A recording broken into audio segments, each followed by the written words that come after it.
บรรยากาศอยู่ลุมเนาะเพราะว่าอันนี้ก็เป็นหน้าบ้านของเขาอีกเนี่ยหน้าบ้านของเขาที่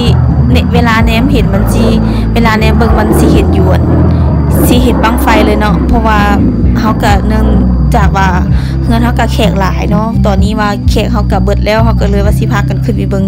อยู่เทิงเนาะไปเบิ่งภาพบรรยากาศกันใกล้ๆเนาะไปเบิ่งน้ำกันเลย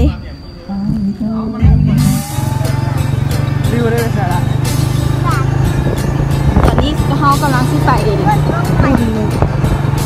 บุญบั้งไฟอะไรตอนนี้ก็ทำแล้วเขากำลังสิไปนั้นเก็บภาพบรรยากาศก็จะจุดบั้งไฟใหญ่ก่อนยังไงรอบั้งไฟล้านไปที่ทางเข้าแล้วเพราะว่ามันเป็นภูกระเจ้าพันเป็นบั้งไฟใหญ่ก็จะเป็นไปอยู่ตอนนี้เขากำลังจะขึ้นไปภูเนาะมันเป็นด่านเป็นแหล่งท่องเที่ยวอันนี้เป็นวงดนตรีมันก็มี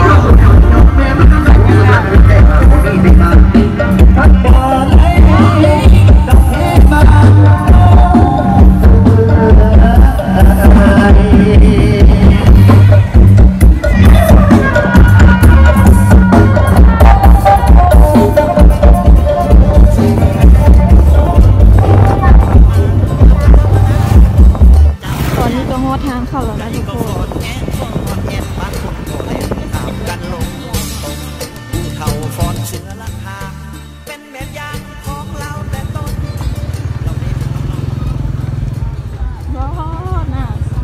ญี่ปุ่นก็หลายทางเข้ามาตัดทับซอยโวยเนาะ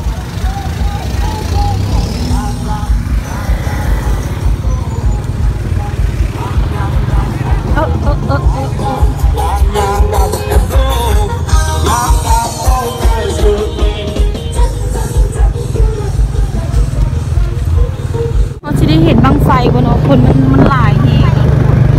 อันนี้เป็นภาพบรรยากาศมันเป็นบุญประจำปีของบ้านนาตุงเนาะเขตนครหลวงเมืองไซธานีคนหลายคิดคุณกับ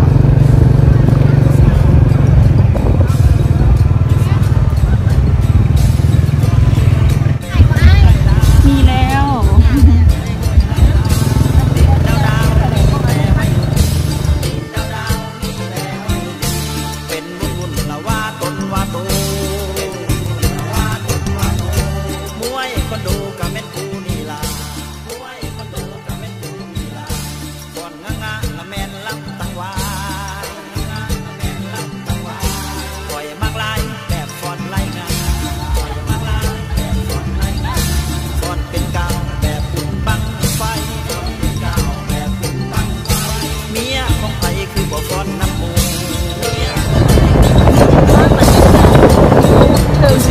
แดงท่องเที่ยวเลยจะห้องตัดมาคือถ้าว่ายังบังไฟล้านอีก2บังต่อหลังปิ้งไก่เนาะบุญประเพณีเขากับชีวิตประมาณนี้เลยเนาะ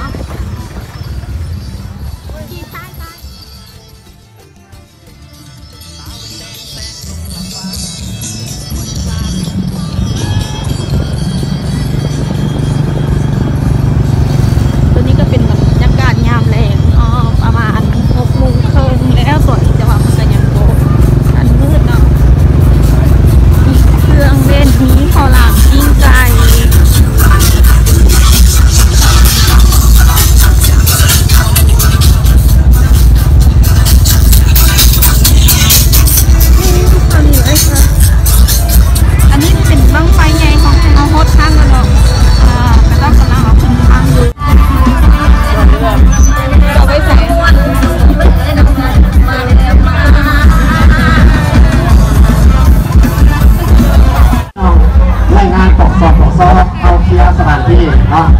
กักเกียรกำลัง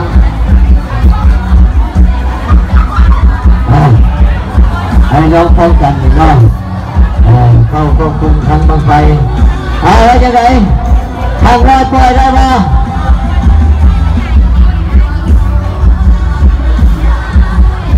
อันนี้เป็นแมนบังไฟล้านเนาะกำลังขึ้นครั้งกำลังสิดูเดี๋ยวนี้บังไฟล้านของเชียร์แล้วบังก่อนทอง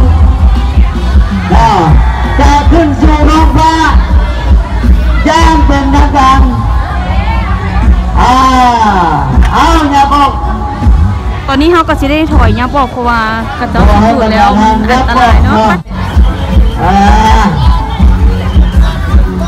ยับไปเด้อตอนนี้คนเพิ่งกำลังพากันยับบอกยินดีใจเด้อผู้ยักษ์เพื่อไอ้เขาเจ้าก็เขียนหาได้อันนี้บังไฟร้านเลยตอนนี้กรรมการเพิ่งกำลังเสียหายเอาออกไกลๆเอาบรรดาผู้แม่พี่น้องเอาเตรียมเสียเตรียมชมบังตาน้องบังตัวไว้จะเก็บเตรียมเลยเยอะมันแตกนะหน้าบัดนี้ตัวนี้เป็นบังไฟร้านผู้ใดการจะเจอจออยู่เนาะแบตเหลือ1%บอกให้เราขอทำนี่คือสภาพเลยอันนี้บรรยากาศเนาะอย่าบอกนะมันได้หยุดฟังบูแล้วพวกเขาจะนับถึง3เนาะจะได้ปล่อยบังไฟลัด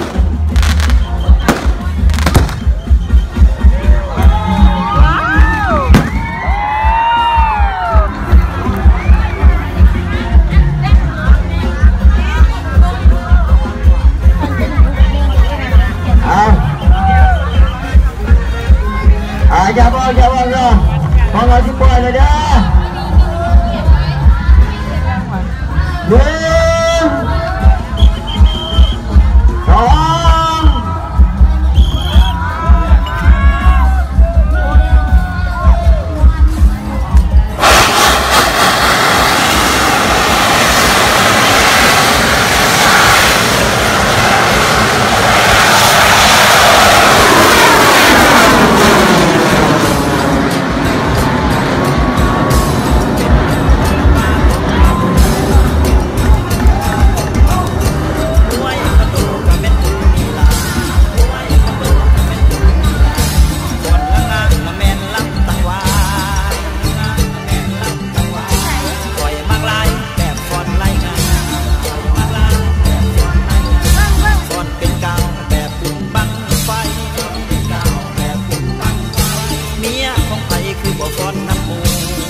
อันนี้จะเป็นภาพบรรยากาศตอนทำเนาะ